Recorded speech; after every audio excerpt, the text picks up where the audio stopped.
ಚಿಕ್ಕಬಳ್ಳಾಪುರ ಕ್ಷೇತ್ರದಲ್ಲಿ ಕಳೆದ 48 ಗಂಟೆಗಳಲ್ಲಿ ಭಾರೀ ರಾಜಕೀಯ ಕೋಲಾಹಲ ಉಂಟಾಗಿದೆ.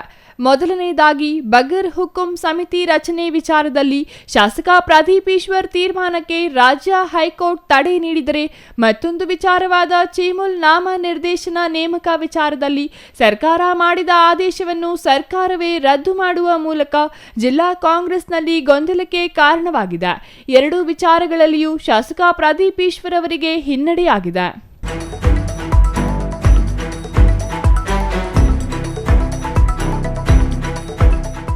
ವೀಕ್ಷಕರೇ, ಈ ಆದೇಶ ಕಾಣ್ತಾ ಇದೆಯಲ್ಲ, ಈ ಆದೇಶ ಆಗಸ್ಟ್ 18ರಂದು ರಾಜ್ಯ ಸಹಕಾರ ಇಲಾಖೆಯ ಅಧೀನ ಕಾರ್ಯದರ್ಶಿಗಳಾದ ಜಿ ರಂಗನಾಥ್ ಅವರು ರಾಜ್ಯಪಾಲರ ಆದೇಶಾನುಸಾರ ಹೊರಡಿಸಿದ ಆದೇಶವಿದು.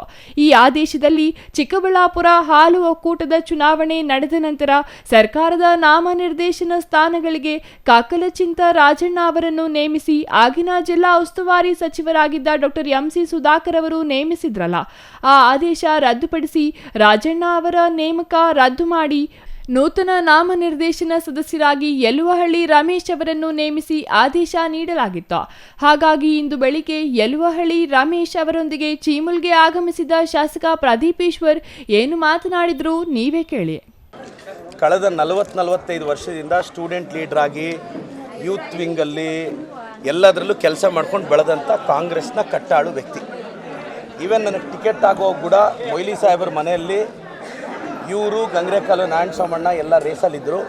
ಇವರೆಲ್ಲರೂ ತ್ಯಾಗ ಮಾಡಿ ನನಗೆ ಟಿಕೆಟ್ ಕೊಡೋದ್ರಲ್ಲಿ ದೊಡ್ಡ ಪಾತ್ರ ವಹಿಸಿದ್ರು. ಜಿಲ್ಲಾ ಗ್ಯಾರಂಟಿ ಸಮಿತಿ ಅಧ್ಯಕ್ಷರು ಮಾಡಿದ್ವಿ. ಅಣ್ಣನ್ನ KMF ನಿರ್ದೇಶಕರು ಮಾಡಬೇಕು ಅನ್ನೋದು ಆಸೆ ಇತ್ತು. ಆ ಕಾರಣಕ್ಕೆ ಚುನಾವಣೆಯಲ್ಲಿ ನಿಂತಿದ್ದರು. ಆದರೆ ಕೆಲವು ಸಮಸ್ಯೆಗಳಿಂದ ಸೋಲ್ಬೇಕಾಯಿತು. ಆದರೂ ಅವ್ರಿಗೆ ನಾಮನಿರ್ದೇಶನ ಮಾಡಿಸ್ತೀನಿ ಅಂತ ಮಾತು ಕೊಟ್ಟಿದ್ದೆ. ನಿನ್ನೆ ಮುಖ್ಯಮಂತ್ರಿಗಳನ್ನ, ಸಹಕಾರ ಸಚಿವರನ್ನ, ಜಿಲ್ಲಾ ಉಸ್ತುವಾರಿ ಸಚಿವರನ್ನ 3 ಜನ ಮನವೊಲಿಸಿ ಅಣ್ಣಗೆ ಇವತ್ತು ನಾಮನಿರ್ದೇಶನ ಮಾಡಿದ್ವಿ. ಅದು ಡೈರಿಯಲ್ಲಿ ಹೋಗಿ ಅದನ್ನು ಕೊಟ್ಟು ಅವ್ರು ಇವತ್ತಿಂದ ಅಧಿಕೃತವಾಗಿ ಡೈರೆಕ್ಟರ್ ಆಗಿರ್ತಾರೆ. ನಾನು ನಿಲ್ಲಬೇಕು ಅನ್ನೋ ಆಸೆ ಏನು ಇರಲಿಲ್ಲ. ಅವರು ಘೋಷಣೆ ಮಾಡಿದ್ರು ನಮ್ಮ ಕಾಂಗ್ರೆಸ್ ಪರವಾಗಿ ಯಲುವಳ್ಳಿ ರಮೇಶಣ್ಣವರು ನಮ್ಮ ಅಭ್ಯರ್ಥಿಯವರು ಅಂತ.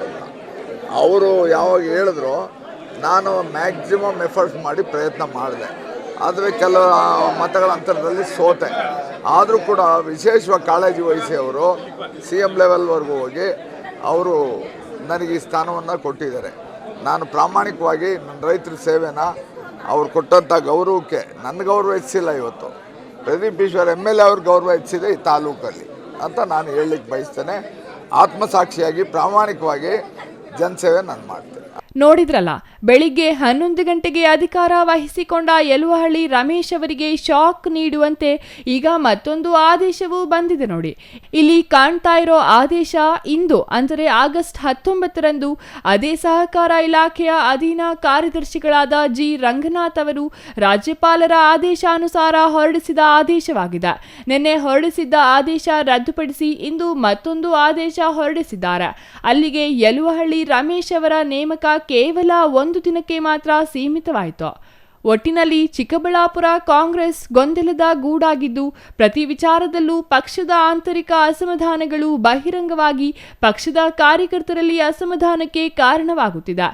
ಇಂದು ಅದೇ ನಡೆದಿದ್ದು. ಇದಕ್ಕೆ ಕಾರಣಗಳೇನು ಮತ್ತು ಇದು ಹೀಗೆ ಮುಂದುವರೆದರೆ ಜಿಲ್ಲೆಯಲ್ಲಿ ಪಕ್ಷದ ಸ್ಥಿತಿ ಏನಾಗಲಿದೆ ಇತ್ಯಾದಿ ವಿಚಾರಗಳ ಬಗ್ಗೆ ಪಕ್ಷದ ವರಿಷ್ಠರು ಗಮನಿಸಬೇಕಾದ ಜವಾಬ್ದಾರಿ ಇದೆ ಎಂದರೆ ತಪ್ಪಾಗಲಾರದು.